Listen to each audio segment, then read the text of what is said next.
जय Hind and hello guys, स्वागत है आपका आपके अपने YouTube चैनल ज्ञानदेह होस्ट में। और इस वीडियो में मैं आपको बताने वाला हूं बैंक ऑफ बड़ौदा यानी कि BOB ऑफिस असिस्टेंट पियून भर्ती 2025 official syllabus and exam pattern के बारे में। गाइज यहां पर जैसा कि आप सब जानते हैं कि ये भर्ती आपकी 500 पोस्ट पर निकाली है। और जो आपके मन में सवाल है कि ये भर्ती परमानेंट है या फिर कॉन्ट्रैक्ट बेस, तो मैं आपको बता दूं कि ये आपकी रेगुलर भर्ती है। यानी कि अगर आपका इसमें एक बार सिलेक्शन हो गया तो आपको 60 ईयर्स तक सेवा देने का मौका मिलेगा। तो इस वीडियो के अंदर आपको एग्जाम पैटर्न सिलेबस तो बता ही जाएगा, साथ ही साथ अगर आपने ये नहीं जाना कि कौन लोग इसमें अप्लाई करने के लिए एलिजिबल है या फिर इसकी एलिजिबिलिटी क्या है, तो इसकी जानकारी भी आपको इस वीडियो के अंदर बहुत ही अच्छे से एक्सप्लेन की जाएगी।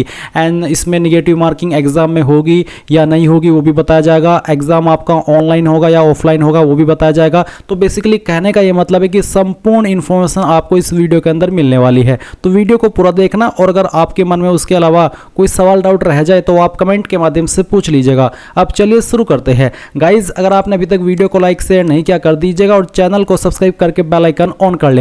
इसके बाद गाइज जो लिंक मैंने आपको इस वीडियो के डिस्क्रिप्शन में दिया है आप ओपन करेंगे, आपके सामने हमारी ऑफिशियल वेबसाइट jobsgyan.in आ जाएगी। ये ओपन करने के बाद आप यहां पर इस भर्ती की जानकारी शॉर्ट वे में देख सकते हैं, जहां पर आपको ये जानने को मिलेगा कि आप लोग फॉर्म को 23 मई 2025 तक भरेंगे। एंड अगर आप डायरेक्टली ऑफिशियल नोटिफिकेशन से जानकारी लेना चाहते तो आप इंपॉर्टेंट लिंक के सेक्शन में आएंगे, ऑफिशियल नोटिफिकेशन PDF के ऊपर क्लिक करेंगे, देन आपके सामने नोटिफिकेशन आ जाएगा। मैं आपको यहां पर इस नोटिफिकेशन से ही पूरी की पूरी जानकारी क्लियर करने वाला हूं ताकि आपको पूरी की पूरी जानकारी ऑथेंटिक लगे। तो पहले तो आप यहां पर ये देख लीजिए कि कौन सी स्टेट के अंदर किस कैटेगरी के अंदर कितनी वैकेंसी है। वैसे तो टोटल वैकेंसी आपकी 500 है, और जब ये स्टेट में बटेगी और उसके बाद में फिर कैटेगरी में बटेगी तो बहुत ही कम आपके हिस्से में आएगी। पर जो भी है वो आपके सामने है, आप इस टेबल में देख सकते हैं कि कितनी वैकेंसी किस स्टेट में किस कैटेगरी में है। ये चीज़ आपने यहाँ से कंफर्म कर ली। अब बात करते हैं कि इसमें क्या क्वालिफिकेशन से आप अप्लाई कर पाएंगे। तो बेसिकली 10वीं पास कैंडिडेट अप्लाई कर सकते हैं, सिंपल 10वीं पास, कोई परसेंटेज लिमिट नहीं है कि आपको ऐसा कुछ नहीं बोला कि आपकी फर्स्ट डिवीजन हो, सेकंड डिवीजन हो, या फिर आपने किसी स्ट्रीम से की हो, आर्ट से, कॉमर्स से, कुछ ऐसे। तो बेसिकली सिंपल 10वीं पास अगर आपने की है तो आप इसमें अप्लाई कर सकते हैं। एंड एज लिमिट की अगर बात करें तो आपकी मिनिमम एज 18 साल है और मैक्सिमम एज 26 साल है, और एज आपकी 1 मई 2025 तक काउंट की जाएगी। गाइज ये जो एज लिमिट है ये जनरल कैटेगरी कैंडिडेट के लिए, क्योंकि गवर्नमेंट रूल्स के अकॉर्डिंग SC ST कैंडिडेट को 5 साल की छूट और OBC को 3 साल की छूट दी जाएगी। तो अगर बात करें जनरल की, तो जनरल कैंडिडेट की एज 1 मई 2025 तक ना तो 18 साल से कम होनी चाहिए और ना ही 26 साल से ज़्यादा होनी चाहिए। तो ये चीज़ आपने कंफर्म कर ली। क्वालिफिकेशन मैंने आपको बताया कि 10वीं पास आपको आनी चाहिए, या फिर कह लीजिए कि 10वीं पास आप होने चाहिए। सेकेंडली आपको ये बोला कि proficient in the local language of the state union territories, जैसे कि candidate should be able to read, write and speak in the local language of the state union territories for which vacancies candidate wish to apply. तो basically आपको ये कहा है कि जिस भी स्टेट में आप अप्लाई करना चाहते हैं उस स्टेट की जो लोकल लैंग्वेज है वो आपको अच्छे से लिखनी, पढ़नी और बोलनी आनी चाहिए। अब आपको ये कैसे पता चलेगा कि कौन सी स्टेट की लोकल लैंग्वेज क्या है। अभी जो आप यहाँ पर वीडियो में देख सकते हैं पेज नंबर 7 पर, ये वो स्टेट है जिन स्टेट की लोकल लैंग्वेज इन्होंने डिस्क्राइब की है। मान लीजिए आप बिहार से है तो बिहार की लोकल लैंग्वेज यहाँ पर जो रखी है वो है आपकी हिंदी और उर्दू। तो कहने का मतलब है कि आपको या तो हिंदी या फिर उर्दू, दोनों कंपलसरी नहीं है। अगर एक भी आती है तब भी आप अप्लाई कर सकते हैं, तब भी आप इस वाली कंडीशन के अकॉर्डिंग एलिजिबल हो सकते हैं। तो अगर आपको हिंदी लिखनी, पढ़नी और बोलनी आती है तो आप इसमें अप्लाई कर सकते हैं, फुल्ली एलिजिबल है। तो आप यहाँ पर देख लीजिए कि कौन सी स्टेट की लोकल लैंग्वेज क्या है। तो आपको जिस भी स्टेट में अप्लाई करना है, अगर आप अपनी स्टेट में अप्लाई ना करके दूसरी में अप्लाई करना चाह रहे हो तो फिर आपको जो वो स्टेट है उस स्टेट की जो लोकल लैंग्वेज यहाँ पर आपको बताई गई है वो आपको लिखनी, पढ़नी और बोलनी आनी चाहिए। तो आपने ये चीज़ यहाँ से क्लियर कर ली कि हाँ मैं लोकल लैंग्वेज के अकॉर्डिंग भी इसमें अप्लाई करने के लिए एलिजिबल हूँ। ये चीज़ क्लियर हो गई। अब बात करते हैं एप्लीकेशन फीस की। तो फीस किस कैटेगरी को क्या पे करनी है। तो गाइज इसमें जनरल, EWS और जो OBC है इन कैंडिडेट को 600 रुपये फीस पे करनी होगी, प्लस जो आपका टैक्सेस है वो भी आपको पे करना है। एंड जो SC ST विकलांग, एक्स सर्विसमैन, DXS जो कैंडिडेट होते हैं वो, और वुमेन कैंडिडेट सभी कैटेगरी के, इनको यहाँ पर 100 रुपये प्लस जो टैक्स लगेगा वो पे करना होगा। तो ये चीज़ आपकी फ़ीस की जानकारी की है, ये चीज़ आपने क्लियर कर ली।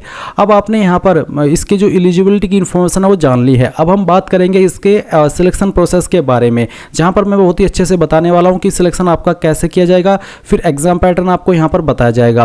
तो गाइज़ यहाँ पर सिलेक्शन जो आपका किया जाएगा वो किया जाएगा ऑनलाइन टेस्ट के माध्यम से। पहले आपका ऑनलाइन टेस्ट होगा, उसके बाद में आपका local vernacular language test, basically जो आपका लैंग्वेज प्रोफिशिएंसी टेस्ट है वो आपका लिया जाएगा। ये आपका क्वालिफाइंग या कह लीजिए कि पासिंग नेचर का रहेगा। जो आपका ऑनलाइन टेस्ट है इसी के आधार पर आपका सिलेक्शन होगा, और जो फिर आपका लैंग्वेज प्रोफिशिएंसी टेस्ट है ये आपका क्वालिफाइंग नेचर का, यानी कि सिर्फ आपको क्वालिफाई करना होगा, और जो आपका मेरिट लगेगा वो आपका ऑनलाइन टेस्ट के आधार पर ही लगने वाला है।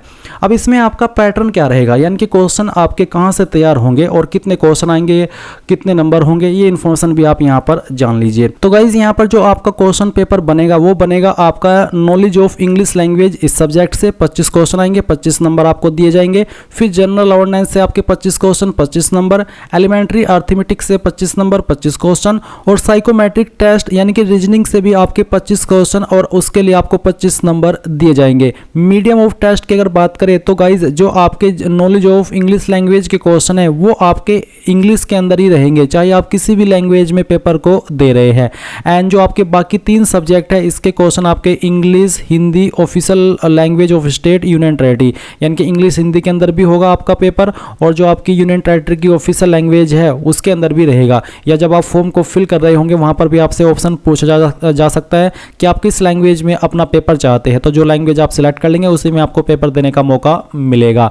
एंड गाइज यहाँ पर आपको प्रत्येक सब्जेक्ट के लिए अलग अलग समय दिया है क्लियर करने के लिए। जैसे कि आप देख सकते हैं कि प्रत्येक सब्जेक्ट को क्लियर करने के लिए आपके पास 20 मिनट का समय होगा, और टोटल आपको 80 मिनट मिलेंगे। और एक चीज़ मैं आपको यहाँ पर इस टाइम की ये भी क्लियर कर दूँ कि जो टाइम आपको दिया है वो सब्जेक्ट क्लियर करने के लिए, उसी टाइम के अंदर आपको उस सब्जेक्ट के क्वेश्चन को हल करना होगा। आप ऐसा नहीं कर सकते जैसे कि अगर आप सोचे कि जो general knowledge of English language के क्वेश्चन है वो मैं 15 मिनट के अंदर सोल्व कर लूँ, और फिर जो जनरल अवेयरनेस के क्वेश्चन है ये इसके लिए मुझे 25 मिनट मिल जाए, तो ऐसा बिल्कुल भी नहीं होगा। क्योंकि जब वो आपका ऑनलाइन टेस्ट होगा उसकी जो डिस्प्ले होगी, उसका जो एक प्रोग्राम होगा वो इसी तरह से सेट किया जाएगा कि आपको ऐसा बिल्कुल भी करने का मौका नहीं मिलेगा। 20 मिनट प्रत्येक सब्जेक्ट को क्लियर करने के लिए आपको दिए जाएंगे।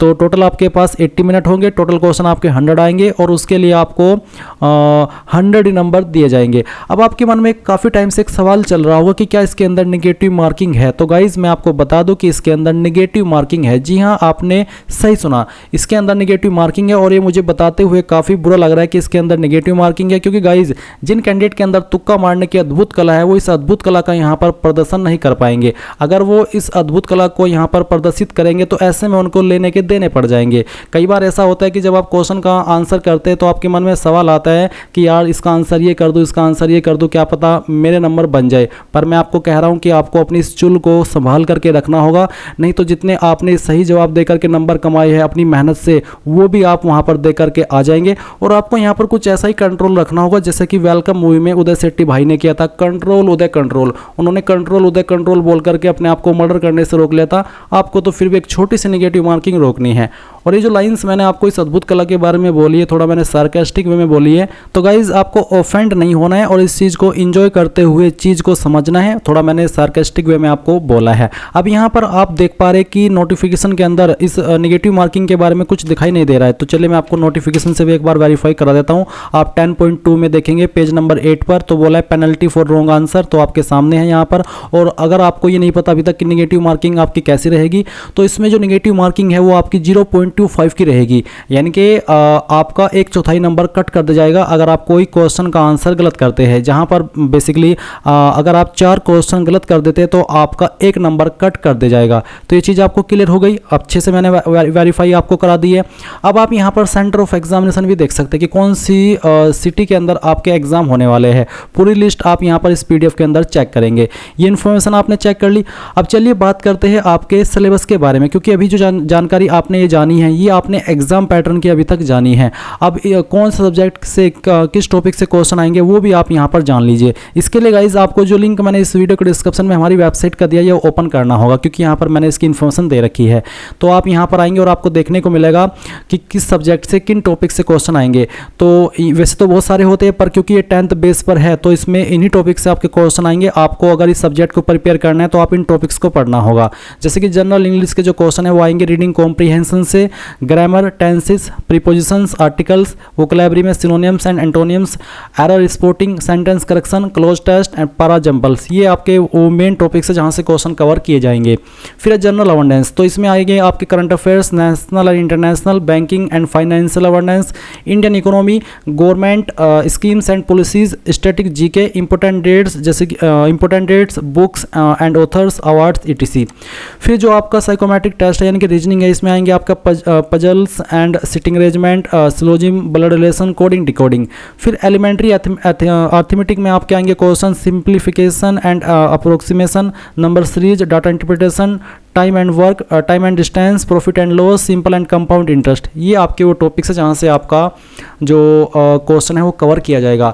तो मैंने यहाँ पर पूरी डिटेल्स आपको बहुत ही अच्छे से एक्सप्लेन कर दी है। इसके बाद भी अगर आपके मन में कोई सवाल डाउट रह गया है किसी भी जानकारी को लेकर के तो गाइज वो आप कमेंट के माध्यम से पूछ लीजिएगा। और अगर आपने अभी तक वीडियो को लाइक शेयर नहीं किया कर दीजिए।